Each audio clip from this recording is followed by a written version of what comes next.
Each year in the United States, thousands of major crimes go unsolved.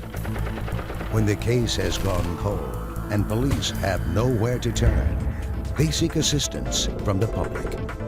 This is a program dedicated to solving these cases. This is Crime Stoppers Case Files.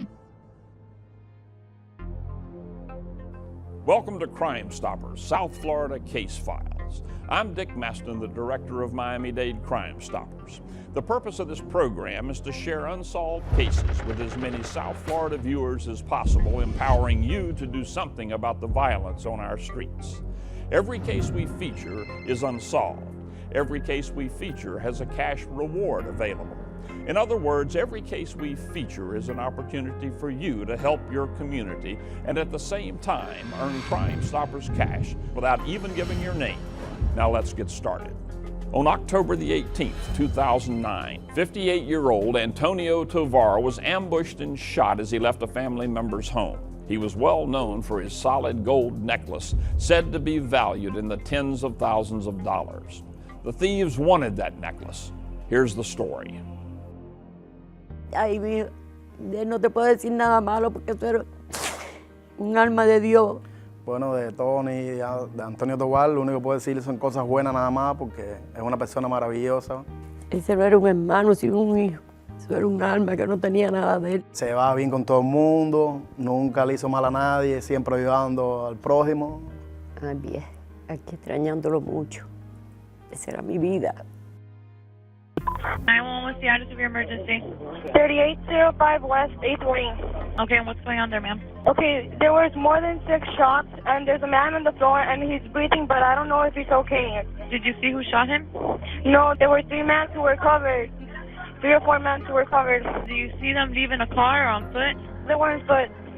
Okay, we already have the officers on the way, okay? If anything changes, call us back and stay inside, okay? Okay, thank you. All right, you're welcome.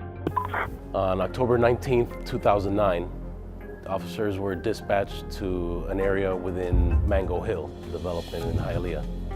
Officers arrived to find a male who had sustained gunshots throughout the body. We soon discovered the male had been a victim of a botched robbery. Our victim, Antonio Tovar, was here visiting family from New Jersey. At about 9:30 at night, that visit ceased. Our victim exited the house and proceeded to say goodbye to family members. Little did he know there were 2 to 3 males waiting for him outside to ambush him. As he walked to the car, those males approached and tried to take the gold chain he was wearing. A struggle ensued. The family member within the car exited the car to assist our victim. Inadvertently, he left the car in reverse, causing the car to drive away unattended. At this time, one of the offenders produced a handgun and shot our victim. After the shooting, our subjects ran past the relative that was inside the house at one point. That person had the mindset to grab one of the offenders by the shirt. That offender turned around and blindly cranked a shot, hit by the projectile, but luckily it was just a flesh wound. Our subjects ran through the grassy field located just north of our location and disappeared. The family member who was driving tried to stop the car to no avail and returned to find the victim dying on the floor. Bueno, ese día, da la casualidad que yo estaba con él, yo, mi esposa y mis 2 niños. Fue un día fatal. Fuimos a hacer una visita de una prima de él que había venido de Cuba y nos pasamos toda la tarde ahí, fuimos por la tarde y entonces después que comimos, sobre las 9:30 salimos, y cuando salimos fue que se presentó el problema que se presentó y fuimos asaltados por 3 personas. Cuando salimos de la casa, le dieron 2 tiros y lo mataron frente de mis niños, de mi esposa y de la familia que estaba ahí. Me quitó pedazos de mi vida. No me puedo adaptar a vivir sin él. ¿Tú me entiendes? Pasamos por ese momento y fue muy duro y sigue siendo duro, ¿entiendes? Porque estamos recordando porque eso nunca se va a olvidar.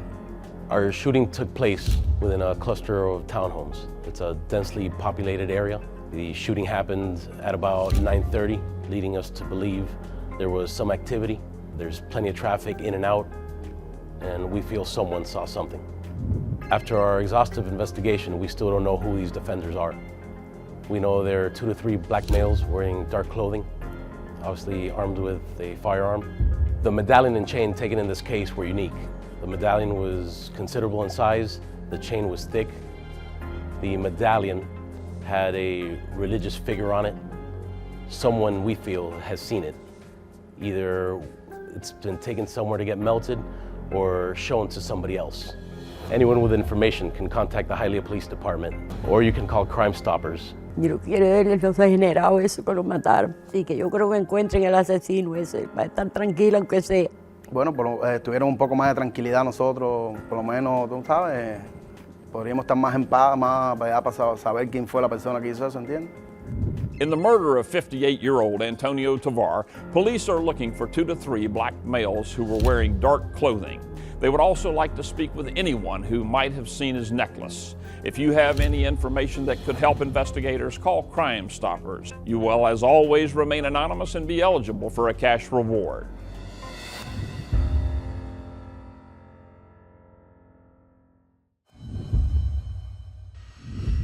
In 1975, the first Crime Stoppers organization was formed by a detective who believed media attention helped solve cases. Since then, thousands of Crime Stoppers organizations have been formed around the globe with the same mission, encouraging members of the public to stand up against crime. Every 14 minutes, Crime Stoppers help solve a crime somewhere in the world. Get involved. On March the 7th, 2011, 32-year-old Andre Lowe and 30-year-old Kevar Bain were kidnapped near a restaurant on Hallandale Beach Boulevard. Hours later, they were executed behind an abandoned house in Little Haiti.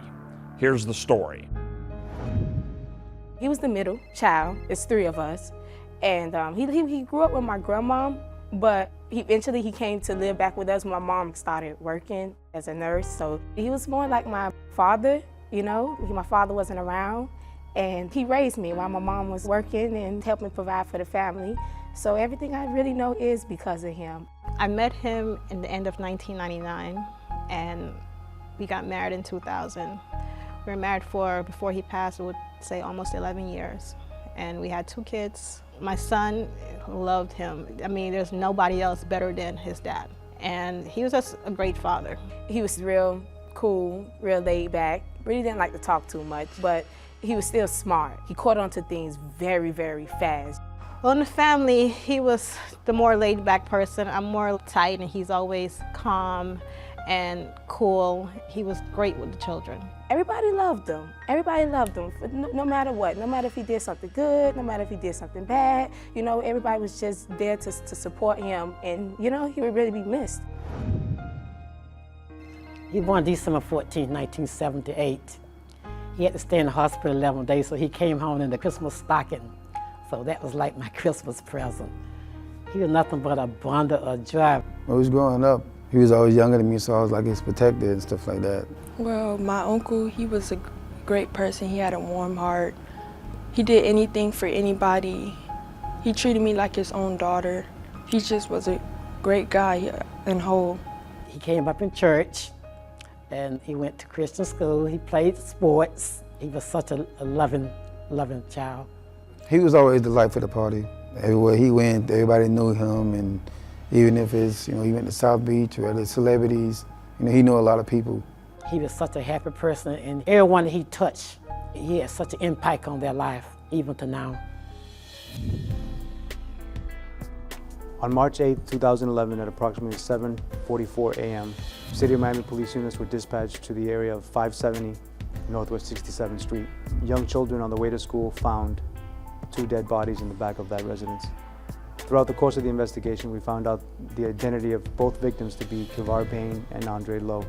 What we have so far is that both victims were seen in the area of 1020 West Hallandale Beach Boulevard at the IHOP. It is believed that approximately 6 to 6:30, both victims arrived at the area of the IHOP in different vehicles. At one point throughout the evening, victim Kevar Bain was seen leaving the area of the IHOP with an unknown black male. That was the last time he was seen. Victim Andre Lowe was last seen entering a gray Infiniti FX35 SUV.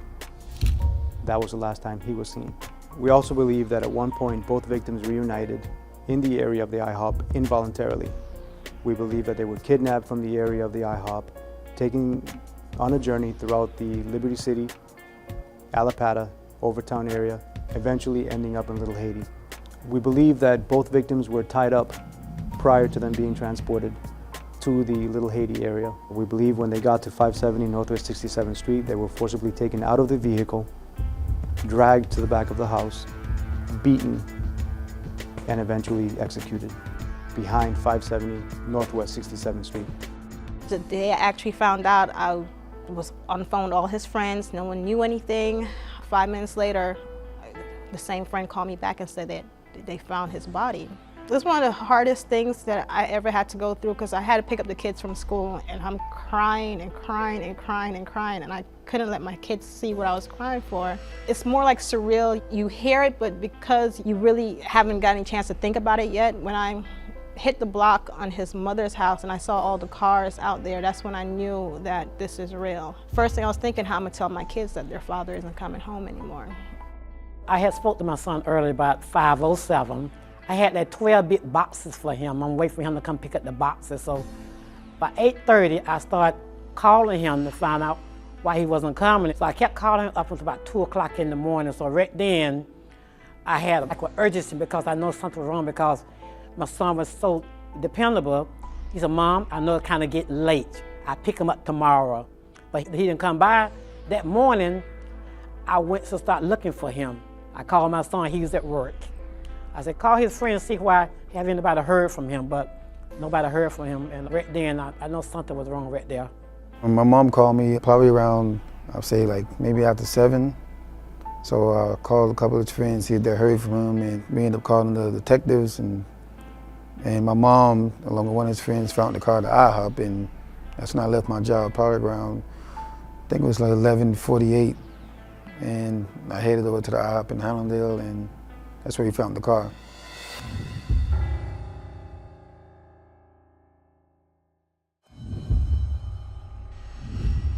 Welcome back to Crime Stoppers, South Florida Case Files. We now return to the case of the kidnapping and murders of Andre Lowe and Kevar Bain.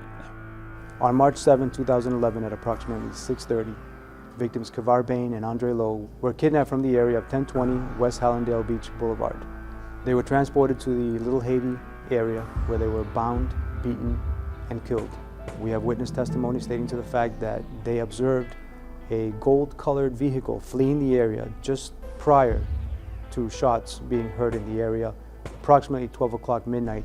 What we have is possibly 3 black males, one of which was last seen walking away from the IHOP area with the victim Kevar Bain. The other 2 remain inside the gray Infiniti, in which victim Andre Lowe was last seen getting into.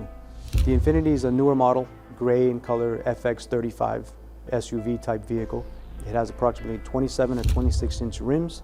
The rims match the color of the paint of the vehicle. What's unusual about it is that it has a large satellite antenna on the top of the vehicle. They took a lot. They took my brother, they took my father, they took my friend, they took my study buddy. You know, they took everything, everything. Like, how could you upset so many people's lives and take away a father to 2 kids that loved him so much? Like shock, it's like a dream because we have never had to deal with nothing like this. It changed my life and I'm thinking about my son every day. It's like it's a big void in my life because it was always just us 2 and you know, his family members, you know, everybody miss him. It's like it's a bad dream. Every night I go to bed, I have to cry myself to sleep because I don't know what happened to him.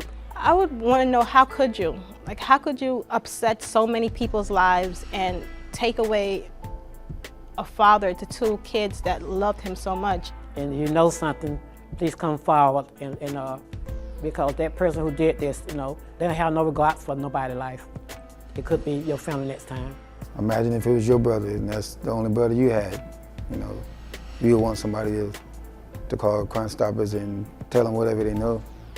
What we're asking the community to do is come together and report anything that they may have heard or seen regarding this case. Call Crime Stoppers Andre Lowe and Kevar Bain were kidnapped in broad daylight, driven miles away, tied up, beaten, and executed with their bodies left for school children to find the next morning. When are we going to say enough is enough? Let's start making a difference right now. Let's take these killers off the streets. If you have information that could help investigators, call Crime Stoppers. You'll remain anonymous and be eligible for a cash reward.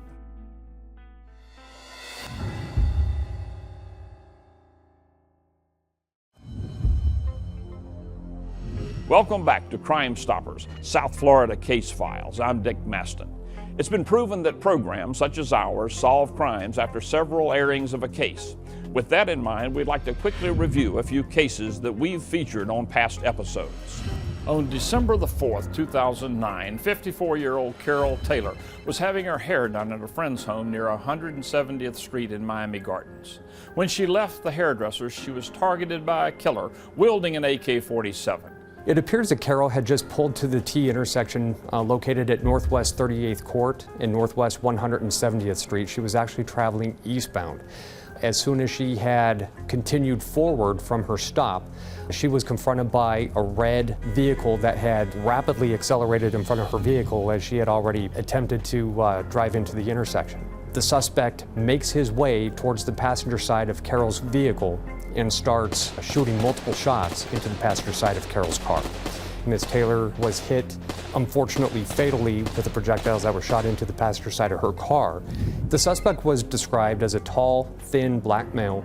The suspect was said to be driving a red Pontiac, either G6 or Grand Prix or something similar. My name is Detective David Noble with the City of Miami Gardens Police Department. Early on the morning of May 14th, 2011, Macario Ordonez and a friend were walking home from a club when they were approached in an attempted robbery. Here's the story. On May 14th, 2011, at approximately 4:50, 4:55 in the morning, in the area of Northwest 8th Avenue and 29th Street, I have two victims that were hanging out at a local bar named La Rosa. My victim, Macario Ordonez, was walking with his friend. They were going home. They were walking westbound on 29th Street, approaching 8th Avenue. And once they made it a block away, they were encountered by four black males. The offender approached the victims and with a gun in his hand, told them, money. One of the victims told him, no money, no money, and he ran. The other victim remained. When they had nothing to give to the offender, the victim was shot several times, very close range. According to a witness, some of the males ran in one direction and one male ran towards a dark-colored minivan and left the area, and the other males fled northbound from the scene. Police and rescue immediately responded to the area, the main offender in this situation. He's described as a black male, about 5'6", 5'7", heavy set, wearing dark clothing. The three black males were seen running northbound from the area. They're just described as younger black males in their 20s, wearing dark clothing and thin. You can contact myself, Detective Frank Sanchez, or the Miami-Dade Crime Stoppers. Crime Stoppers of Miami-Dade has one goal: to make the streets safer for law-abiding citizens by solving cases and capturing criminals. Now, I'm Dick Masten. Be sure to join us next week for another episode of Crime Stoppers Case Files.